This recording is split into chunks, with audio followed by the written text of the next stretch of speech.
بسم الله الرحمن الرحيم. الحمد لله رب العالمين وصلى الله وسلم وبارك على نبينا محمد وعلى آله وصحبه أجمعين أما بعد. ہم لوگ عمدۃ الاحکام للامام المقدسی اس کتاب کو پڑھ رہے ہیں اور اس میں ہم لوگ آج کتاب الجہاد پڑھ رہے ہیں اور اس میں بھی حدیث نمبر 398 ہمارے نسخے میں، بعض پی ڈی ایف کے نسخوں میں 492 ہے حدیث نمبر. حضرت عبداللہ بن ابی اوفا کی حدیث ہے. جی شیخ شروع کریں. نحمده ونصلي على رسوله الكريم أما بعد. كتاب الجهاد. عن عبد الله ابن أبي أوفا رضي الله عنه أن رسول الله صلى الله عليه وسلم في بعض أيامه التي لقي فيها العدو انتظر حتى إذا مالت الشمس قام فيهم فقال: يا أيها الناس لا تتمنوا لقاء العدو واسألوا الله العافية، فإذا لقيتموهم فاصبروا واعلموا أن الجنة تحت ظلال السيوف. ثم قال النبي صلى الله عليه وسلم: اللهم منزل الكتاب ومجري السحاب وهازم الأحزاب اهزمهم وانصرنا عليهم. وعن سهل بن سعد الساعدي رضي الله عنه أن رسول الله صلى الله عليه وسلم قال: رباط يوم في سبيل الله خير من الدنيا وما عليها، وموضع صوت أحدكم من الجنة خير من ما عليها، والروحة يروحها العبد في سبيل الله أو الغدوة خير من الدنيا وما عليها. وعن أبي هريرة رضي الله عنه عن النبي صلى الله عليه وسلم قال: انتدب الله ولمسلم تضمن الله لمن خرج في سبيله لا يخرجه إلا جهاد في سبيلي وإيمان بي وتصديق برسولي، فهو علي ضامن أن أدخله الجنة وأرجعه إلى مسكنه الذي خرج منه أو أرجعه إلى مسكنه الذي خرج منه نائلا ما نال من أجر أو غنيمة، من أجر أو غنيمة، ومثل المجاهد في سبيل الله والله أعلم بمن يجاهد في سبيله كمثل الصائم القائم وتوكل الله للمجاهد في سبيله إن توفاه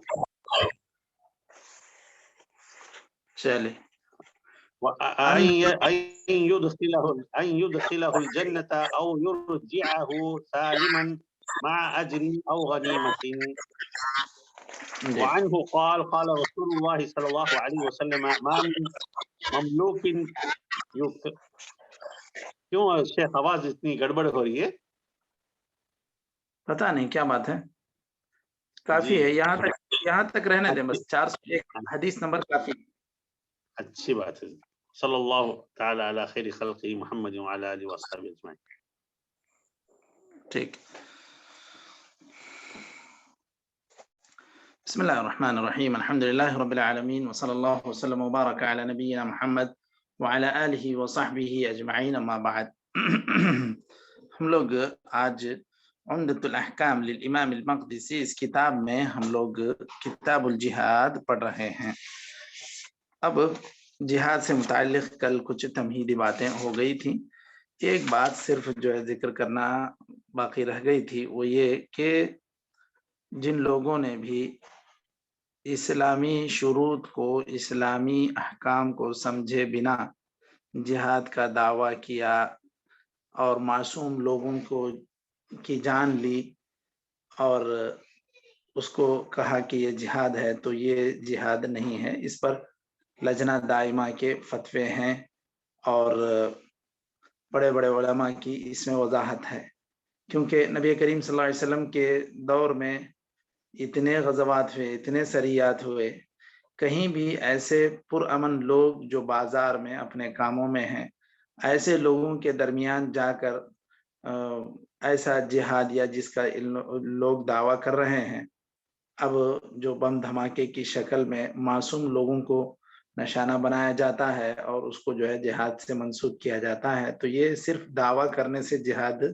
نہیں ہوتا۔ اللہ بہتر جانتا ہے کہ ان کی نیتیں کیا تھیں، اور جو شرعی طریقے کے مطابق جو جہاد اللہ کے رسول نے صحابہ نے کیا ہے، یہ اس طریقے پر نہیں ہے جو ان لوگوں نے شروع کیا۔ تو اللہ کے رسول صلی اللہ علیہ وسلم اور صحابہ کے طریقے پر ہونا ضروری ہے، ورنہ یوں آپ کچھ بھی کر کے آپ اس کو جہاد کی طرف منسوخ کر دیں، وہ جہاد نہیں ہوگا۔ اور مزید احادیث میں اس کی صراحت آئے گی کہ جہاد کا صرف دعویٰ کرنے سے جہاد نہیں ہوگا جب تک کہ وہ جہاد کا مقصد اعلاء کلمت اللہ نہ ہو۔ لوگ اگر جو ہے کسی قبیلے کی جنگ، کسی عصبیت کی جنگ یا زبان کی جنگ لڑتے ہیں، اس کے لیے اپنی جان دیتے ہیں، اور وہ یہ سمجھتے ہیں کہ ہم مجاہد ہیں، یا بہت سارے لوگوں نے آج کل ایک نعرہ شروع کیا ہے کہ شہید الحریہ۔ یہ حریت اسلام میں جو ہے کوئی ایسی چیز نہیں ہے کہ جس کے لیے ایک انسان جان دے، اعلاء کلمت اللہ کے لیے جو جان دے، اور وہ بھی اسلامی شروط کے مطابق ہو تو ہی وہ جہاد ہوگا، ورنہ یوں ہر کوئی کسی بھی دعوے کے مطابق کھڑا ہو جائے اور اس کو لوگ بڑا چڑھا کر شہید بنا دیں، ہر کام کے لیے جو بھی مارا جائے وہ شہید سمجھا جائے، یہ شہادت نہیں ہے، اور اس کو شہادت کہا بھی نہیں جائے گا۔ اللہ کے رسول صلی اللہ علیہ وسلم سے جب پوچھا گیا کہ اللہ کے رسول، انسان جو ہے مختلف اغراض و مقاصد سے اپنی جان دیتا ہے، کبھی قبیلے کے حمیت میں، عصبیت میں لڑتا ہے، کبھی کسی اور وجہ سے لڑتا ہے، لیکن کیا اللہ کے راہ میں اس کو شہید مانا جائے گا؟ آپ صلی اللہ علیہ وسلم نے کہا من قاتل لتکون کلمۃ اللہ ہی العلیٰ، شہید وہی انسان ہے جو اللہ کی دین کی سربلندی کے لیے لڑتا ہے، باقی آپ جتنے بھی اغراض و مقاصد کے لیے لڑے، یہ جہاد یا شرعی جہاد نہیں کہلائے گا۔ ٹھیک ہے مشائخ، تو یہ کچھ لوگوں نے اس موضوع سے متعلق غلط فہمیاں پیدا کی ہیں۔ بہت ساری غلط فہمیاں میڈیا کی طرف سے ہیں، بہت ساری غلط فہمیاں عام لوگوں کی طرف سے ہیں جو اسلام کو صحیح طور سے پڑھے نہیں ہیں، سمجھے نہیں ہیں، اور کچھ ایسے بھی نادان یا نہ سمجھ کچھ لوگ ایسے بھی ہیں جو خود کو یہ دعویٰ کرتے ہیں کہ ہم شرعی جہاد کر رہے ہیں، لیکن یہ کہ ان کا جہاد شرعی اصول کے مطابق نہیں ہے۔ تو پھر ایسے لوگ بھی اپنے آپ کا جائزہ لیں کہ وہ کس بنیاد پر لڑ رہے ہیں، کس بنیاد پر اپنی جان دے رہے ہیں۔ چلیے، یہاں پر جو احادیث میں جہاد کے جو مقاصد ہیں، جو اس کے آداب ہیں، ان ساری چیزوں کو ذکر کیا گیا ہے۔ یہاں ہم لوگ جو حدیث پڑھنے جا رہے ہیں، حضرت عبداللہ بن ابی اوفا رضی اللہ عنہ کی حدیث ہے۔ نبی کریم صلی اللہ علیہ وسلم نے فرمایا، کب بالکل جب آپ جنگ کے لیے گئے ہوئے تھے تو آپ صلی اللہ علیہ وسلم اب جنگ کے میدان میں ہیں، انتظار آپ صلی اللہ علیہ وسلم نے کیا حتی اذا مالت الشمس قام فیہم، جب سورج ڈھل گیا، تو مطلب یہ کہ سورج ڈھلنے کے بعد یہ جو گرمی کی کیفیت ہے وہ کم ہونے لگتی ہے، تو اس طرح جب تھوڑا سا وقت ٹھنڈا ہونے لگا تو آپ صلی اللہ علیہ وسلم ان کے درمیان کھڑے ہو کر تقریر کرنے لگے، فوج کو مخاطب ہوئے، تو آپ صلی اللہ علیہ وسلم نے کہا یا ایھا الناس لا تتمنوا لقاء العدو، دیکھو ہمیں اس طرح جہاد کی یا دشمنوں سے لڑائی مول لینے کی، دشمنوں سے لڑنے کی تمنا ہمیں نہیں کرنا چاہیے، واسألوا اللہ العافیہ، اللہ تعالیٰ سے عافیت طلب کرو، فإذا لقيتموهم فاصبروا، اگر ایسا ہو گیا کہ جنگ پیش آ گئی، انہوں نے چڑھائی کی، آپ کو جواب دینا ہے، جنگ پیش آ گئی، یا ایسی باتیں ہو گئی، ایسے حالات پیدا ہو گئے کہ جنگ کے حالات پیدا ہو گئے، تو ایسی صورت میں جب مڑبھیڑ ہو جائے، جب جنگ ہو جائے، تو وہاں پر آپ صبر کرو، فإذا لقيتموهم، یعنی جب واسطہ پڑ جائے دشمن سے، فاصبروا، یہاں صبر کرو، وَاعْلَمُوا أَنَّ الْجَنَّةَ تَحْتَ ظِلَالِ السُّيُوفِ، کہ جنت کو آپ صلی اللہ علیہ وسلم نے اتنا قریب بتلایا کہ جنت تلواروں کے سائے میں ہے، کا مطلب یہ کہ اگر کوئی انسان اللہ کے دین کی سربلندی کے لیے جہاد کرتا ہے تو پھر ایسے انسان کے لیے جنت بالکل تلوار. اس چیز کو ہمیشہ یاد رکھیں کہ جو انسان لڑنے والا ہے، جان دینے والا ہے، اس کا مقصد کیا ہے، اسی کے لیے جنت کی بشارت دی گئی، ورنہ ہر لڑنے جان دینے والے کے لیے جنت کی بشارت نہیں ہے. پھر آپ صلی اللہ علیہ وسلم نے اسی تقریر میں یہ بھی کہا، اللہم منزل الکتاب ومجری السحاب وہازم الاحزاب اہزمہم وانصرنا علیہم. آپ صلی اللہ علیہ وسلم نے یہ دعا بھی کی، اے اللہ تو کتاب کا نازل کرنے والا، بادلوں کو چلا دینے والا، لشکروں کو شکست دینے والا ہے، ان لوگوں کو شکست دے اور ہماری ان کے برخلاف مدد فرما. تو یہ میدان جنگ میں آپ صلی اللہ علیہ وسلم کا خطاب ہے. اس حدیث سے کیا مسائل مستنبط ہو رہے ہیں، کیا مسائل معلوم ہوتے ہیں؟ کہ سب سے پہلی بات تو یہ ہے کہ جب جنگ پیش آ جائے تو بھی جنگ میں بھی ایک مناسب وقت کا انتخاب کرنا جنگ کے لیے یہ بھی ایک شرعی طریقہ ہے، آپ صلی اللہ علیہ وسلم کا طریقہ ہے. دیکھیے آپ صلی اللہ علیہ وسلم نے انتظار کیا، جب سورج ہے، جب دھوپ ہے، ایسے میں آپ نے لشکر سے خطاب بھی نہیں کیا اور جنگ کے لیے آپ صلی اللہ علیہ وسلم آگے بھی نہیں بڑھے. اس وقت آپ نے انتظار کیا، حتی اذا مالت الشمس قام فیہم، جب سورج ڈھل گیا، زوال پذیر ہوا، اس وقت آپ نے خطاب کیا تھا. تو مناسب وقت کا انتخاب کرنا یہ بھی ضروری ہے. اب مناسب وقت کیا ہے؟ یا تو صبح سویرے ہے، اگر ایسا نہیں ہوا تو پھر زوال کے بعد ہے، جیسا کہ آپ صلی اللہ علیہ وسلم کے جنگ کے طریقے کے تعلق سے یہ بات وارد ہے کہ آپ صلی اللہ علیہ وسلم اگر صبح سویرے نہیں لڑتے تھے تو پھر شام تک انتظار کرتے، یا اس وقت تک جب تک کہ ہوائیں چلنے لگتی.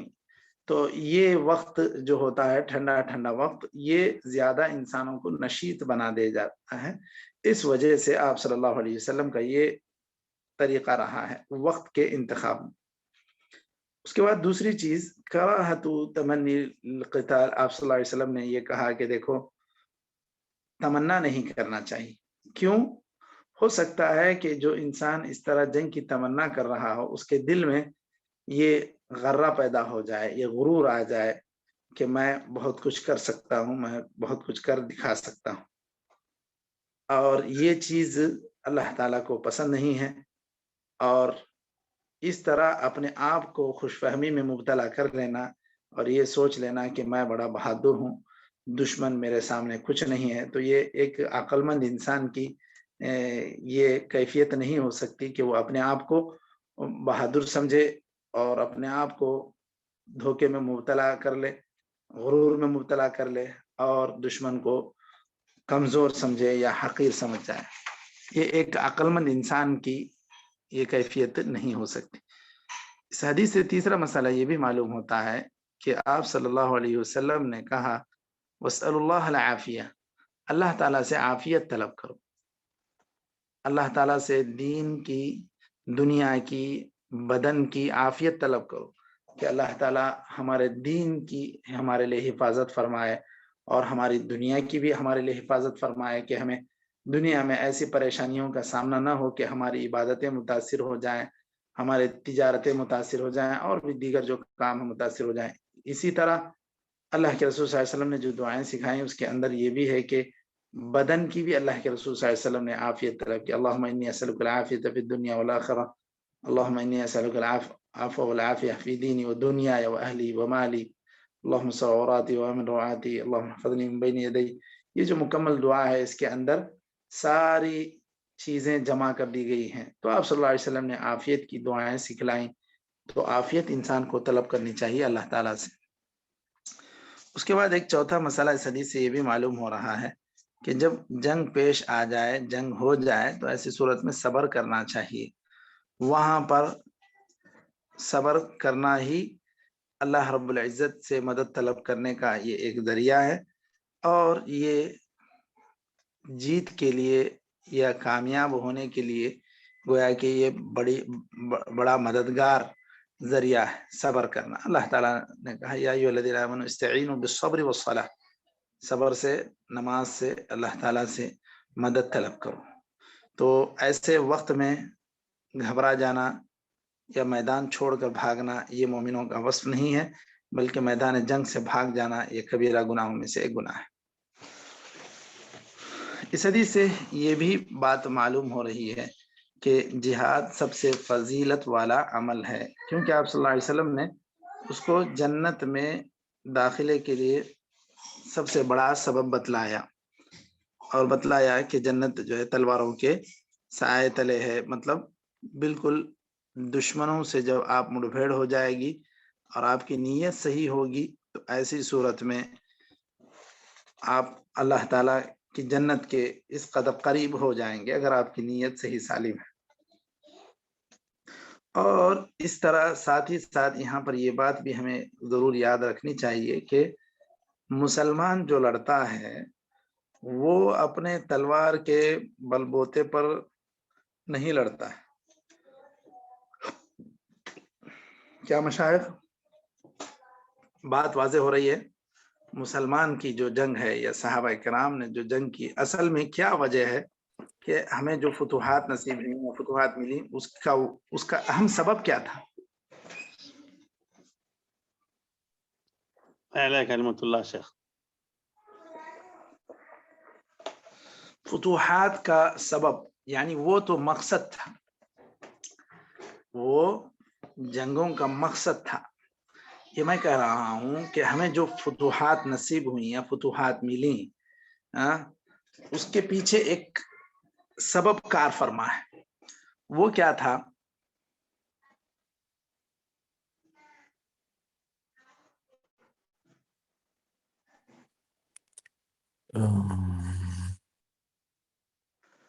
اللہ پر ایمان یا اللہ پر بھروسہ، یہ اصل ہماری کامیابی کا سبب ہے.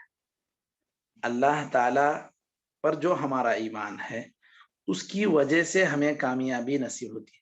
ورنہ تو اگر جو ہے صرف بات ہوتی ہے ہتھیاروں کی یا افراد کی تو اس کی بنیاد پر ہم نہیں جیتتے. جنگ بدر کو دیکھ لیجئے، جنگ بدر میں کیا ہوا؟ مسلمانوں کے پاس 313 ہی افراد، اور اصل میں آپ صلی اللہ علیہ وسلم لڑنے کے لیے نہیں نکلے تھے. کیوں نکلے تھے؟ قافلے کو روکنے کے لیے نکلے تھے. ہاں، تجارتی قافلہ جو شام سے واپس ہو رہا تھا، مدینے کی طرف جا رہا تھا. ان لوگوں نے تو آپ صلی اللہ علیہ وسلم کا، آپ کے صحابہ کا ہر سکہ، ہر پائی آپ صلی اللہ علیہ وسلم کی اور صحابہ کی ان لوگوں نے لوٹ لی تھی کھلے عام. اور یہ لوگ تو پوری طرح مسلمانوں کو کمزور کر کے بھگائے، بغیر مال کے، بغیر کسی چیز لیے کہ مدینے سے وہ لوگ نکل کر آئے. اب یہ مال اور بھی ان کے پاس جائے گا اور بھی مسلمانوں کے خلاف وہ چال چلیں گے. تو اب یہاں پر صرف قافلے کو روکنا مقصود تھا، اس کے ذریعے سے ان پر دباؤ بنایا جا سکتا تھا. یہ کام کے لیے آپ صلی اللہ علیہ وسلم نکلے. لیکن اللہ تعالیٰ کہتا ہے کہ یہاں وَيُرِيدُ اللَّهُ أَن يُحِقَّ الْحَقَّ بِكَلِمَاتِهِ وَيَقْطَعَ دَابِرَ الْكَافِرِينَ. اللہ تعالیٰ یہاں احقاق حق کرنا چاہ رہا تھا. تو وَتَوَدُّونَ أَنَّ غَيْرَ ذَاتِ الشَّوْكَةِ تَكُونُ لَكُمْ. یہاں مسلمانوں کا یہ تو مقصد صرف یہی تھا، یہ چاہت یہ تھی کہ بس جو قافلہ ہے اس کو ہم لوگ روکنے میں کامیاب ہو جائے. لیکن اللہ تعالیٰ کا یہ خطہ تھا، یا اللہ تعالیٰ کا یہ پلان تھا کہ اللہ تعالیٰ یہ چاہ رہا تھا کہ کفار سے ان کی جنگ ہو جائے اور کفاروں کو شکست ہو جائے.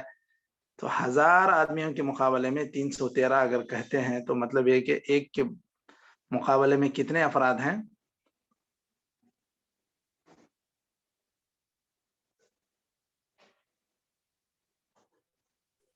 1000.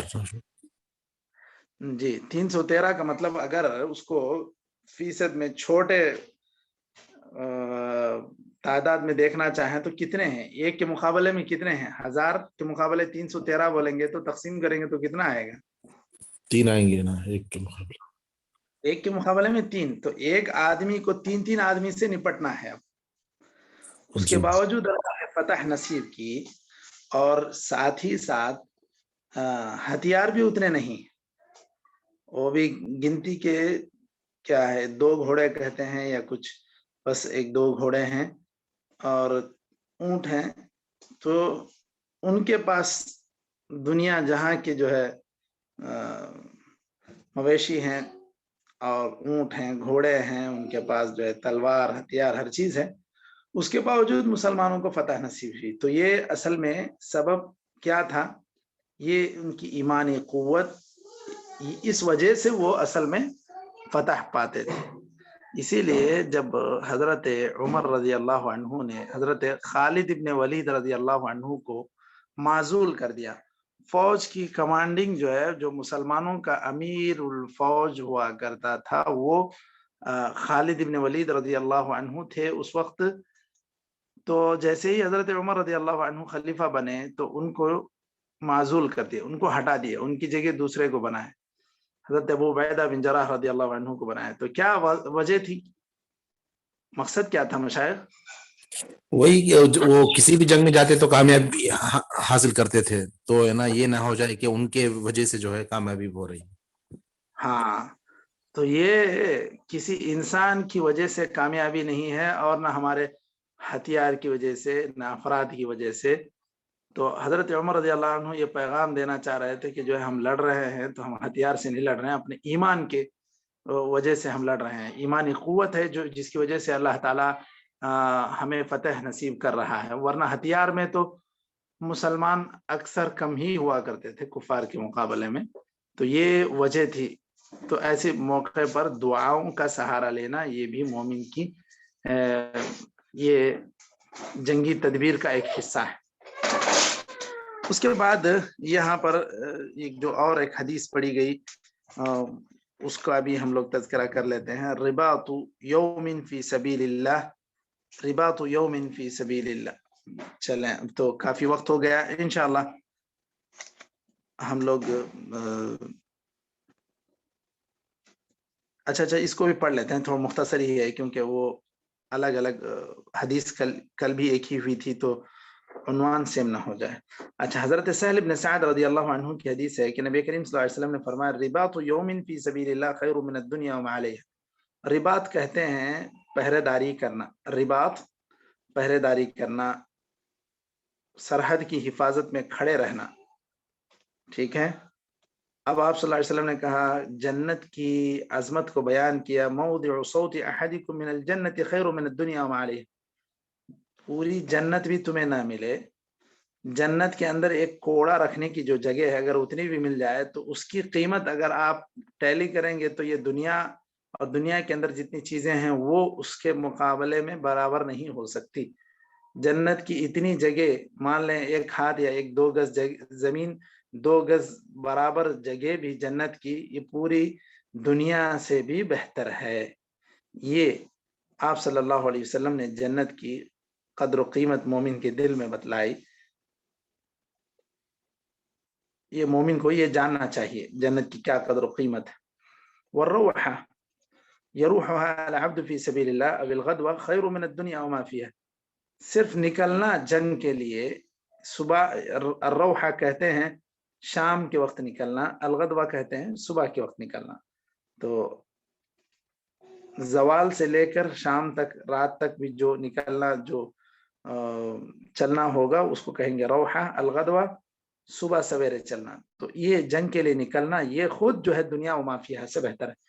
جنگ میں شرکت ہوگی، پھر اس میں کامیابی ہوگی یا شکست ہوگی یا آپ شہید ہوں گے، وہ کامیابیاں الگ ہیں، لیکن اتنا خود نکلنا یہ دنیا و ما فیہا سے بہتر ہے۔ چلیے، اس حدیث کے اندر جو مسائل مستنبط ہو رہے ہیں اس کے اندر سب سے پہلی بات یہ ہے کہ اللہ کی راہ میں چوکے داری کرنا یا کہ نگرانی کرنا، حراسہ کرنا، یہ اپنے آپ کو، اپنے جان کو خطرے میں رکھنا، یہ دنیا و ما فیہا سے بہتر ہے۔ آپ کو اس کے اندر چوکے داری کا موقع ملے یا براہ راست عمارت کا موقع ملے، کوئی بھی موقع ملے، وہ سب سے زیادہ افضل ہے۔ حتیٰ کہ صرف آپ مجاہدین سوتے رہیں، اس وقت آپ نگرانی بھی کرتے رہیں، تو یہ خود بھی آپ کے لیے دنیا و ما فیہا سے بہتر ہے۔ اس کے بعد دوسری چیز یا دوسرا مسئلہ اس حدیث سے مستنبط ہو رہا ہے حقارت الدنیا بالنسبۃ للآخرہ، دنیا کے مقابلے میں یعنی آخرت کے مقابلے میں دنیا کی کیا حقارت ہے اس کو بیان کیا گیا ہے کہ جب ایک کوڑے کی زمین، ایک کوڑے کے برابر کی جگہ، اس کی قیمت پوری دنیا اور ما فیہا سے ہے، تو مطلب یہ کہ دنیا حقیر ہے اس جنت کے اتنے حصے کے مقابلے میں، تو جنت کی برابری یہ دنیا اور دنیا کی ساری چیزیں مل کے کر بھی نہیں سکتی۔ اور اس کے بعد تیسرا مسئلہ اس حدیث سے یہ معلوم ہو رہا ہے کہ اللہ کے راہ میں جہاد کرنے کی کیا فضیلت ہے۔ آپ اگر اس میں صرف نکلتے ہیں شام کے وقت یا صبح کے وقت تو یہ نکلنا خود دنیا و ما فیہا سے بہتر ہے۔ اس کے بعد چوتھی چیز یہ بیان کی گئی کہ اگر ایک انسان اعلاء کلمت اللہ کے لیے اور اللہ کے دین کی سربلندی کے لیے اگر نکلتا ہے تو پھر یوں سمجھیے کہ وہ اسلام کے پرچم کو اونچا کر رہا ہے، اور اسلام میں جہاد کا مقام بھی اتنا ہی اونچا ہے جس طرح ایک اونٹ کے بدن میں سب سے اونچا حصہ اس کا کوہان کا ہے، اس میں بھی جو ذروۃ سنامہ الجہاد فی سبیل اللہ، مطلب یہ کہ اسلام میں جو چوٹی کا مقام ہے وہ مقام جہاد فی سبیل اللہ کا ہے۔ اسی لیے بعض صحابہ کرام اس کو ایمان کا چھٹا رکن بھی اسلام کا چھٹا رکن سمجھا کرتے تھے۔ اسلام کے جو 5 ارکان ہیں یہ معروف ہے، جہاد کو بعض صحابہ کرام اسلام کا چھٹا رکن سمجھا کرتے تھے، اسی لیے محدثین نے اس کو حدیث کی کتابوں میں ذکر کیا، اور اس کی فضیلت پر جتنے احادیث مروی ہیں وہ حدیث کی ہر کتاب میں موجود ہیں، اور خود قرآنی آیات بھی اتنی ہیں جو جہاد کی فضیلت کے لیے کافی ہیں۔ تو ہم لوگ آج حدیث نمبر 398 اور 399 حضرت عبداللہ بن ابی اوفا اور حضرت سہل بن سعد الساعدی رضی اللہ عنہ کی ان 2 حدیثوں پر آج کے حلقے کو، آج کی مجلس کو مکمل کرتے ہیں۔ نکتفی بہذا القدر وصلی اللہ وسلم وبارک علی نبینا محمد وعلی آلہ وصحبہ اجمعین۔ السلام علیکم ورحمۃ اللہ وبرکاتہ۔ وعلیکم السلام ورحمۃ اللہ۔